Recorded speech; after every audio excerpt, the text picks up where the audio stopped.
Hi everybody, and welcome back to Bedtime Stories with me, Kenny, where the parents can go ahead and take a break and the kids can get right to sleep. Of course, I'm being accompanied by my two buddies, Teddy and Ducky.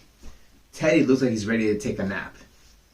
Well, today we're going to continue with our Aesop's Fables. There are like literally 100 of these stories, and I'm going to go pick the ones that I think are interesting to go ahead and share them with you guys. So today we have 4 more stories to get through, so let's go ahead and get started.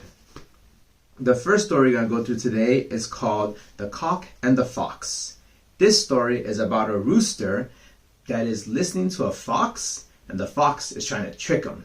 And then the cock just gets a little bit smarter than the fox. Let's get started. The Cock and the Fox. One bright evening, as the sun was sinking on a glorious world, a wise old cock flew into a tree to roost.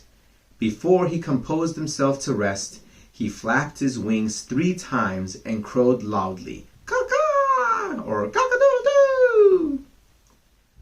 But just as he was about to put his head under his wing, his beady eyes caught a flash of red and the glimpse of a long pointed nose. And there, just below him, stood Master Fox. "Have you heard the wonderful news?" cried the fox in a very joyful and excited manner. "What news?" asked the cock very calmly, but he had a queer, fluttery feeling inside of him, for he was very much afraid of the fox. "Your family and mine and all other animals have agreed to forget their differences and live in peace and friendship from now on forever. Just think of it. I simply cannot wait to embrace you. Do come down, dear friend, and let us celebrate the joyful event." "How grand," said the cock. "I certainly am delighted at the news." But he spoke in an absent way, and stretching up on tiptoes seemed to be looking at something afar off. "What is it you see?" asked the fox a little anxiously. "Why, it looks to me like a couple of dogs coming this way. They must have heard the good news, and—" But the fox did not wait to hear more. Off he started on a run.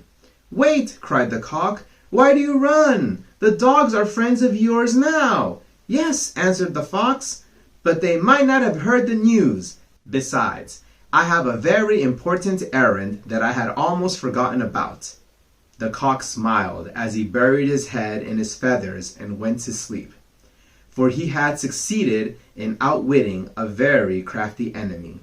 The trickster is easily tricked. What a nice little story. The fox was trying to eat the rooster, but the cock had a better idea. "I'm going to get him scared." Anyways, that's a great little story. Let's move on to story number 2. This one is called A Raven and the Swan. A raven, which is black as coal, was envious of the swan, because her feathers were as white as the purest snow. The foolish bird got the idea that if he lived like the swan, swimming and diving all day long, and eating the weeds and plants that grow in the water, his feathers would turn white like the swan's.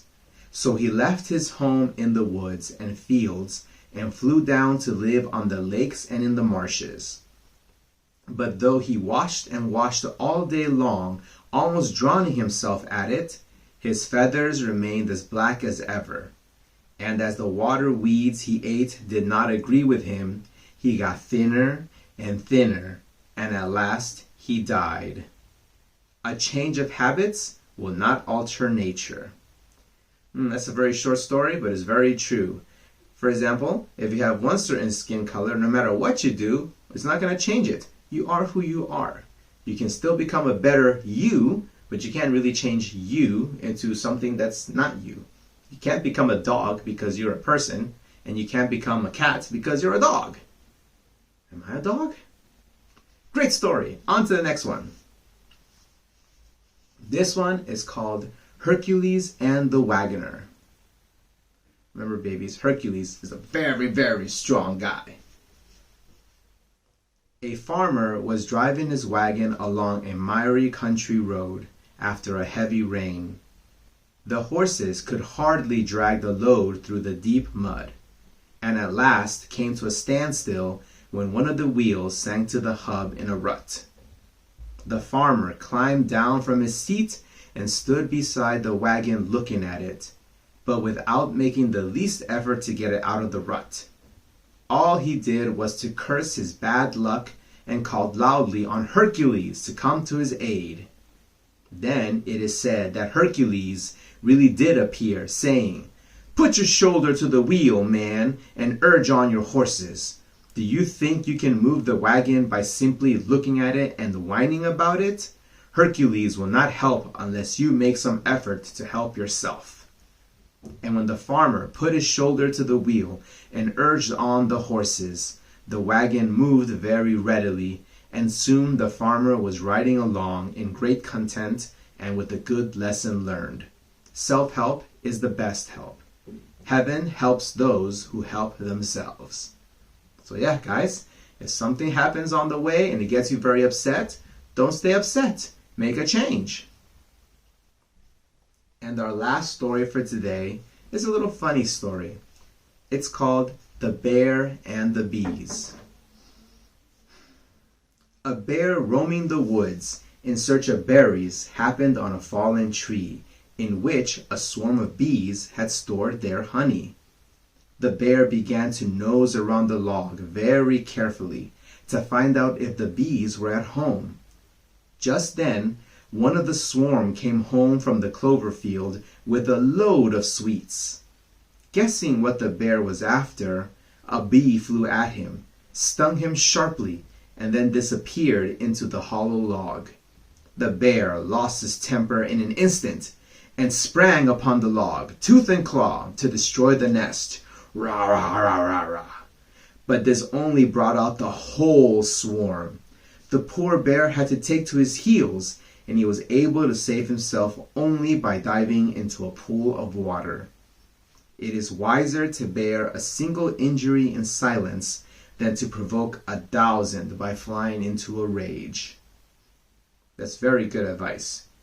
Get stung one time or get stung 1,000 times. Well, with that, we're going to finish our stories for today, kiddos. So close your eyes, head on off to sleep, and Kenny's going to get on out of here. Bye-bye, and see you next time. Bye-bye.